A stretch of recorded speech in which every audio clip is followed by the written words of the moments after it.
IAS officer जी कृष्णैया हत्याकांड के आरोपी आनंद मोहन जेल से रिहा होने के बाद लगातार चर्चा में बने हुए हैं। गौरतलब है कि कानून में संशोधन किए जाने के बाद उनकी रिहाई हुई। ऐसे में विपक्षी दल बिहार की नीतीश सरकार का जमकर विरोध कर रहे हैं, जिसके बाद अब सुप्रीम कोर्ट इस मामले में सुनवाई के लिए राजी हो गया है। आपको बता दें कि यह सुनवाई 8 मई को होगी, जिसको लेकर नेताओं के रिएक्शंस भी आने लगे हैं।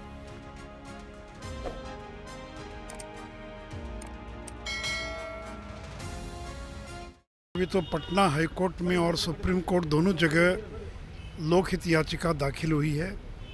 इंतज़ार करना चाहिए क्या निर्णय आता है।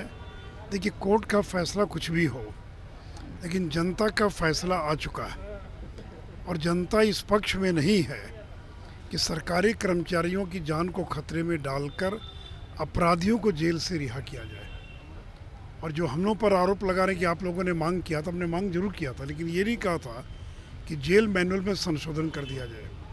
और ये जो नीतीश कुमार कह रहे हैं कि आम और खास के अंतर को ख़त्म कर दिया, तो सरकारी कर्मचारी को चुनाव लड़ने का अधिकार नहीं है। आम आदमी को तो लड़ने का अधिकार है। सरकारी कर्मचारी को प्रतिवर्ष अपनी संपत्ति का ब्यौरा देना पड़ता है, आम आदमी को तो नहीं देना पड़ता है।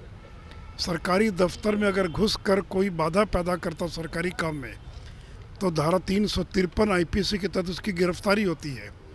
परंतु ऐसा कोई प्रावधान किसी दूसरे प्राइवेट दफ्तर में घुस कर अगर बाधा पैदा करे, तो ऐसा तो कोई प्रावधान नहीं है। प्रिवेंशन ऑफ करप्शन एक्ट की अंतर्गत अगर कोई सरकारी कर्मचारी पर भ्रष्टाचार का आरोप लगता है, तो मुकदमा चलाने के पहले उसके वरीय अधिकारी से अनुमति लेनी पड़ती है। ऐसा कोई मामला दूसरे सामान्य नागरिक के लिए तो नहीं है। तो ये तो सरकारी सेवा के दौरान कर्तव्यों का निर्वाह करते समय उस पर अगर कोई हमला करता है तो उसे बचाव के लिए प्रावधान किया गया है। भारतीय जनता पार्टी का क्लियर कट स्टैंड है।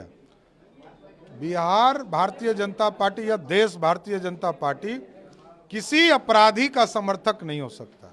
अपराधी का खिलाफ करेंगे और अपराधी के विरुद्ध ही रहेंगे, यह स्पष्ट है। केंद्र सरकार के द्वारा जारी दिशा निर्देश एवं जेल मैनुअल के सक्षम प्रावधान के तहत राज्य सरकार के परिहार बोर्ड ने विधि सम्मत आनंद मोहन सहित विभिन्न कैदियों की रिहाई की है, जिन्होंने सजा की अवधि काट लिया। आम और खास जो अंबेडकर जी का संविधान है उसके तहत उसकी दूरी को ख़त्म किया है। अभी माननीय न्यायपालिका का प्रक्षेत्र है, न्यायपालिका इस पर विचार करे, लेकिन राज्य सरकार ने जो भी किया है वो विधि सम्मत किया और राज्य सरकार मजबूती से अपना पक्ष रखेगी।